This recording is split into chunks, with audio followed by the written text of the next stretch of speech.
Исәнмесез, эфирда душанбе көн яңалыклары, студияда Роза Хабибуллина. Атнаның беренче көнен нинди вакыйгаларга бай булды, алга да бакарабыз.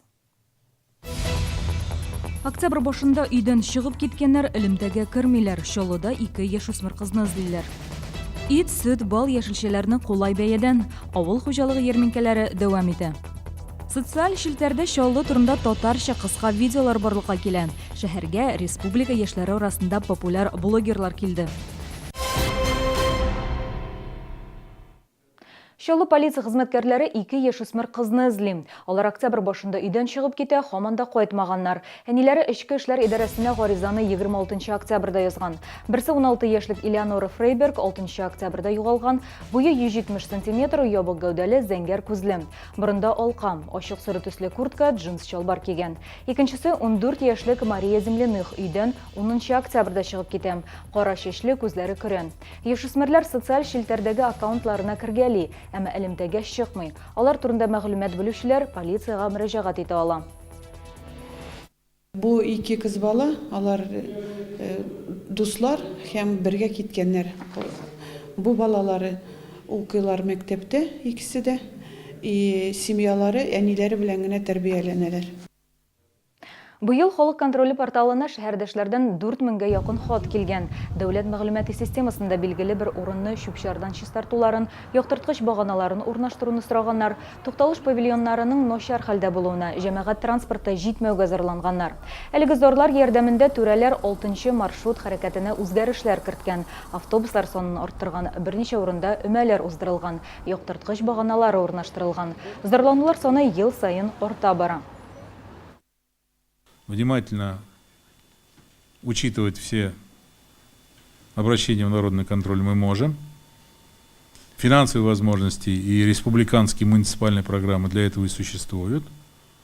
Поэтому я думаю, все, что сегодня происходит в системе народный контроль, требует постоянного пристального внимания. Үй каршында Шүплек яңа шәһәрнең 7-нче комплексында яшәүчеләр шулай дип зарлана. Мәктәп янында урнашкан Октябрь революциясенең 60 еллыгы бульварында чүпчар, еш кына спиртлы эчемлекләр кулланган кешеләр ял итә.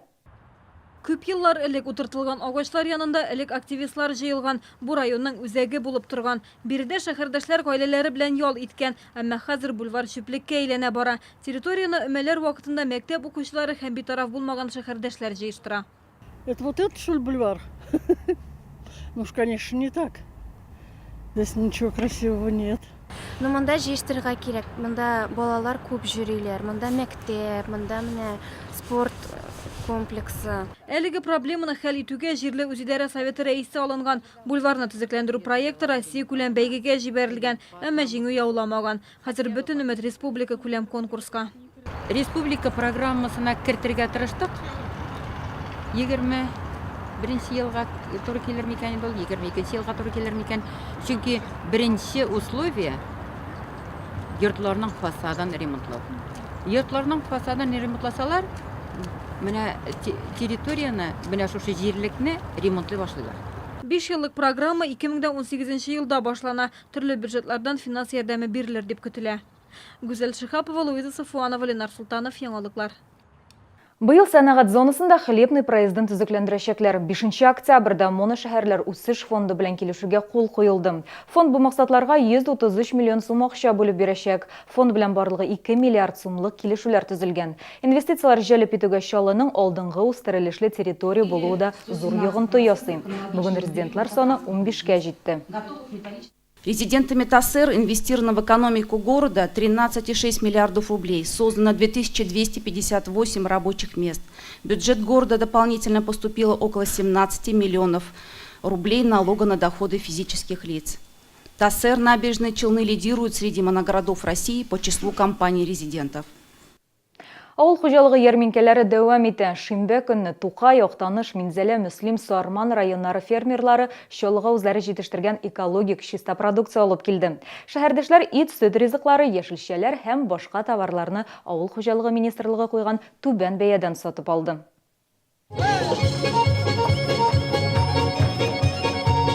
Актаныш фермерлары продукцияна түгел концерт номерлары да алып килгән. Алар Шамил Усманов урамында сәүдә итә. Күбесе бирегә атна сайын килә. Ярминкә сатып алучыга товар турында барлык мәгълүматны җитештерүдән белешер өчен яхшы мөмкинлек ди фермерлар. Ничек быел? Балагаскар Бармы? булдырдык, Да? дырыстыр. Хайратнаны шимбә көнне киләбез инде без сату белән. Сатулар бара, әйбәт кенә. Бу ярминкәләрнең оештырылуы безнең өчен әйбәт инде. Үзебез җитештергән продукцияны безгә реализовать итү, төп реализовать итү урыны булып тора бу. 3000 каз үстерәм. Күркә 300 штук. Безнең өчен бик кирәк ярминкә, безгә бит избыт кирәк, сату кирәк. Өч урында Шамил Усманов урамындагы Лескер Камал бульварында һәм Төзүче стадионында барлыгы 10 ветеринар белгеч эшли, табиблар районнардан да килә. Минсельхоз буенча закрепленный районнарның производительләре килә, бергә ветеринарный врач белән, баш ветеринар врач района, үзе башта районда туплап алалар, тикшерәләр продукцияны, анда килгәч монда табып карап чыгалар. Шуның өчен безнең шәһәргә сатып алучыларга гел сыйфатлы продукцияны сатабыз. Һәр шимбә чаллыга 200-гә якын йөк машинасы авыл хуҗалыгы продукциясе төяп килә. Сәүдә урыннарына автомобильләрне кертмиләр. Бу куркынычсызлык өчен шулай эшләнәлә. Ярминкәләр дәвам итә. Халыкка уңайлы булсын өчен Төзүче мәйданында сату якшәмбе көнне дә оештырыла. Гүзәл Шихапова, Сергей Вильданов, яңалыклар. 12 ноябрьдә Чаллыда ипотека көне узачак. Биредә төзелеш, иминет компаниялары, банклар, күчемсез милек агентлыклары, салым хезмәте һәм пенсия фонды вәкилләре катнаша. Чаллыларга фатир һәм йортларның яхшырак вариантларын тәкъдим итәчәкләр. Ипотека кредитлары буенча отышлы шартлар турында сөйләячәкләр. Биредә шулай ук ана капиталын ничек куллану хакында да аңлатулар була. Консультантлар кредит алу өчен фатирларны эшсез бәягә иминиятләштерү һәм башка мәсьәләләр буенча комплекслы һәм төгәл мәгълүмат бирәчәкләр. Бу көнне чарада катнашучы компаниялар шулай ук үзләренең клиент шелтәрләрен дә киңәйтә алачак. Instagram шелтәрендә татарча Чаллы турында вайннар, ягъни кыска видеороликлар барлыкка киләчәк. Шәһәргә Татарстан яшьләре арасында танылган блогерлар Резида һәм Альбина килде. Бүген аларның социаль шелтәрләрендәге аккаунтына 15 меңнән артык кеше язылган. Кызларның видео язмаларын әллә ничә мең кеше карап бара. Кызлар Азнакай районыннан, аларның видеороликлары нигездә авыл тормышына багышланган. Тамашачылары арасында Чаллы яшьләре дә күп. Шуңа күрә алар белән очрашырга махсус килгәннәр. Кызыклы моментларын төшереп була монда. Монда кеше күп. Монда үзебезнең подписчиклар белән дә төшереп була. Менә бүген алар берсә подписчиклар белән җыелгач тагын вайн төшерергә исәплибез. Татарстанның улы шәһәрләрендә йөреп, шундый менә кеше белән аралашып, шул яшәгән шәһәрдәге кешеләр белән вайнар төшерергә дип. Төп максатыбыз шулай.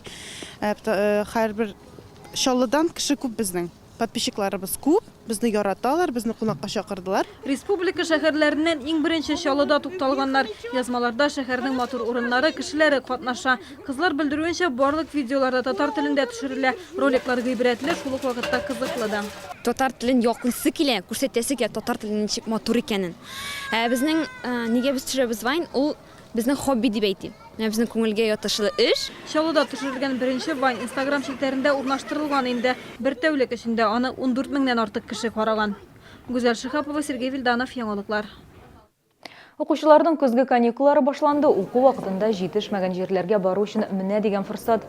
Мәсәлән, шәһәр тарихы музеена. Бу көннәрдә анда кызыклы дәресләр бара, мастер-класслар эшли. Чаллының тарихи урыннарына экскурсиягә чыгарга була. Үзәк урамга 1 сәгатьлек экскурсия хәзер татар телендә дә үткәрелә. 21-дән артык тематик занятиялар эшләнгән. Аларны без рус һәм татар телендә үткәрәбез. Моннан тыш инде музей буенча обзор экскурсиялар, үзәк урам буенча экскурсиялар, шулай ук балалар өчен кызыклы булыр. Бу занятияларга инвалид балалар, караучысыз калган балалар, шулай ук инде ятим балалар бушлай кертелә. Бүген гәмнәшләр, мин сезнең белән сау булышам, сез сау булыгыз.